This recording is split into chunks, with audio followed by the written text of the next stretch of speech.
those are nice. Very attention-getting as well. We got Pastor Walter Chick McGill, 68 years old, a.k.a. the cross-country flag man, joining us in studio, and made your way over from Bald Knob. Well, actually made your way all the way from, North Carolina? Yeah. Heading across the country. Well, glad you're here. And you started this, let's see, when did you start this? Back in April? April 23rd on my 19th wedding anniversary. Oh, wow. Congratulations. Very good. Very good. And on your way to California, you'll get there sometime next year, I guess? Well, I'm hoping to get there sometime after my 69th birthday in February. All right. Very good.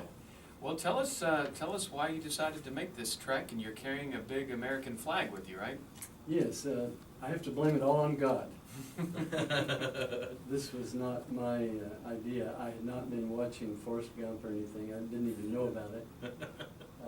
God woke me up one night at midnight, and he said he wanted me to walk across America. And I said, that seems like maybe you've knocked on the wrong door. So the next night he woke me up at midnight again. He says, I want you to do this. And I said, I still think you're knocking on the wrong door. I was arguing with God. Third night, he woke me up at midnight and he said, I'm serious about this. And I said, well, you know, if God's serious, you don't want to argue with God. So I started planning the walk, and it took a year and a half or so to plan it. And, you know, at 68 years old, this is a daunting undertaking.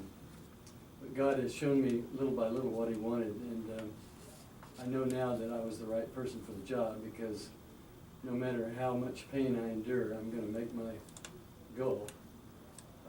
I am, after all, a Vietnam War veteran, and you know, us veterans are taught mission, duty and mission must be accomplished. And so, you know, General Douglas MacArthur from Little Rock, you know, he set us an example of 52 years of service, duty, honor, and so forth. So I'm doing this for God and country. The flag represents respect and honor, we the people. And I found out when I was in Georgia that this is probably the first flag, well, American flag, to ever be hand-carried by a veteran coast to coast. So I'm hoping to have the flag enshrined at the Smithsonian or somewhere. I don't want any credit. Just let old soldiers fade away, you know. But the flag is important because that's our symbol, and you know, we need to live up to the expectations of our founding fathers. And so I'm promoting a new birth of freedom in America and integrity.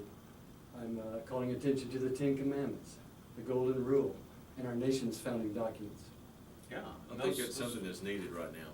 Definitely. I mean, I think the day and age that we live in, and I know people have said that throughout history at different points, but I think the day and age that we live in right now, that those things are need to be, people need to be reminded of those things. Well, it's really a no-brainer, but sometimes it takes God to knock on your door to remind you of what we need to really look at. And unfortunately, you know, there's some folks that apparently don't want you to do this.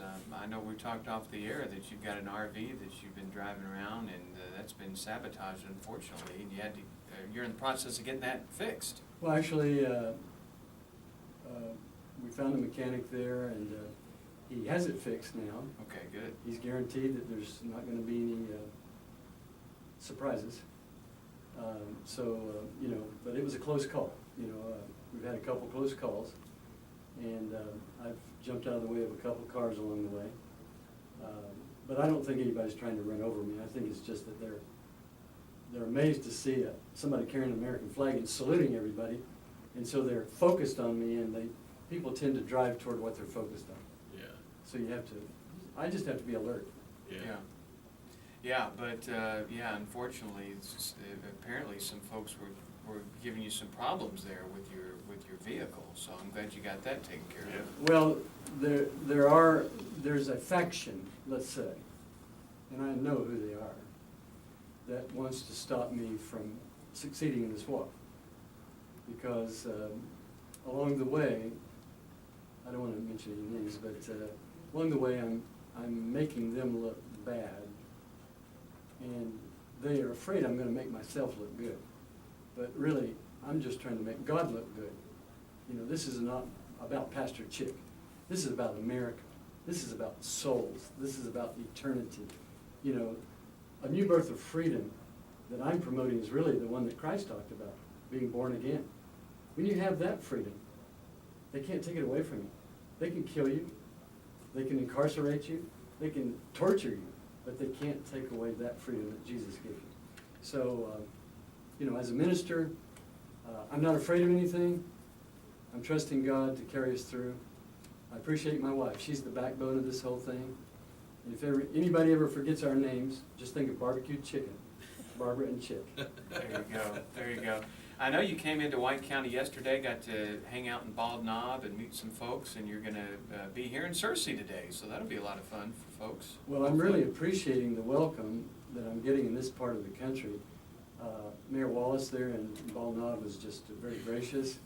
I haven't met the mayor here in Searcy yet, but I hear that he's excited to meet us and have a little gathering. I appreciate the welcome. You know, it's encouraging to see people that are appreciating what you're promoting. Yeah, and it definitely had, like I said, a good message and one that's needed right now across our country. So what's the itinerary, like you said, where you're hoping to be to the other coast by? Well, you know, it's not a race. I'm enjoying it so much, I hope it never ends.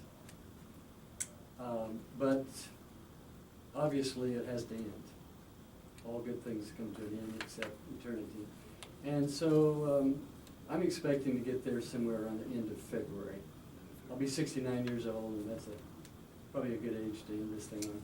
And during these hot days, obviously, you take advantage of trying to walk during in the mornings. Yes, I try to start a little after daylight and finish up before 1 o'clock in the afternoon.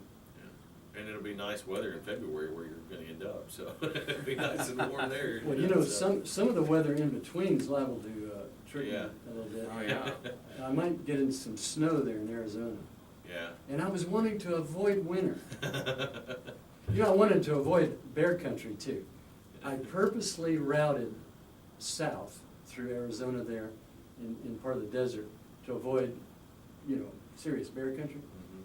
When I got over to Kill Devil Hills, North Carolina, I found out that area, I walked through 50 miles of bear country.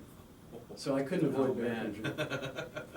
So did you spend a lot of time on I-40? Is that the route you You know, they don't taken a let lot, you, or- they don't let you walk on any controlled access highways. Okay. So unless, I think in part of Texas and all of New Mexico, they allow you to, because there's no alternative routes. Yeah. But where there are alternative routes, frontage roads or whatever, you have to take those. Very interesting. Well, now folks can follow you online with the adventure and find out more. WalkingCoast2Coast.com. That's the number 2. Yes. Coast2Coast.com. And they can also call you, find out more. Are you taking donations to help along the way, that kind of thing, or? You know, we don't ask for anything. American people can be very benevolent. And what I tell people is if God lays it on your heart, God knows what we need and what we don't need. A lady stopped this morning and asked me, do you need money for food? And I said, no, I don't.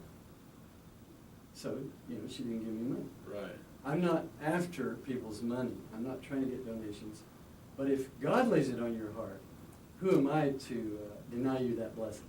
Yeah. All right. Well, we wish you the best of luck in this. This is really, really cool. Like I said, WalkingCoast2Coast.com. You can find out more about Walter and his quest across the country, and I think spreading, like I said, a great message. Oh, yeah, definitely. And appreciate you coming in, and Barbara, I know, like I said, it's always behind every great man is a great woman. There you go. So, Yeah. She's over there filming right now. So. Well, you know, there's a book going to be coming out someday, and we want everything nicely documented.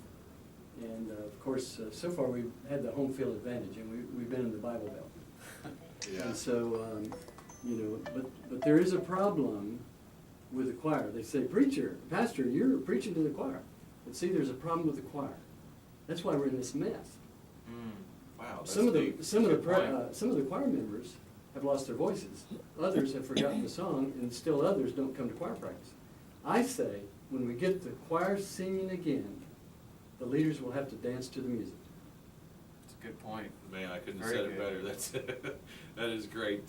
Pastor Walter McGill, thanks so much for coming by this morning. Best of luck to you on your Thank you journey. for having us. We really appreciate your support. God bless. 8:16 on the Wake Up Call on News Talk 9.